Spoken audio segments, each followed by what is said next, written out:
যার 1 লক্ষ টাকা আছে তার উপরে জাকাত ফরজ। এই 1 লক্ষ টাকা যার 1 বছর ধরে তার কাছে পড়ে থাকবে তার উপরে জাকাত দেওয়া ফরজ। আর জাকাত লাখে কত টাকা অনেকে প্রশ্ন করে। 1 লক্ষ টাকায় 2.5% জাকাত দিতে হবে। 2.5% কত? 2,500 টাকা, 2,500 টাকা, 2.5%। তাহলে যাদের 4 লক্ষ টাকা আছে সে কত টাকা দিবে?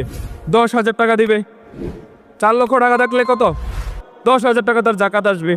আচ্ছা, জাকাতের সিস্টেমটা আমি কিছু কিছু জায়গায় একটা জাকাতের সিস্টেম দেখে একটু শখ খেয়েছি, মানে খুবই সুন্দর বা আমার কিছু ভালো লাগছে। আমি আপনাদেরকে এই জিনিসটা একটু পরামর্শ দিচ্ছি আর কি। এটা একান্ত আপনাদের বিষয় যে করবেন কিনা। যে জাকাতটা এমনভাবে দেওয়া মানে দিলে কেমন হয়, যে মনে করেন আমাদের এলাকার মধ্যে 30 জন ব্যক্তি আছে যাদের 4 লাখ 5 লাখ টাকা করে আছে। তো মনে করেন তার জাকাত হচ্ছে 10,000 টাকা করে। এখন 10,000 টাকা করে যদি 30 জন ব্যক্তি দেয় তাহলে কত টাকা আসে?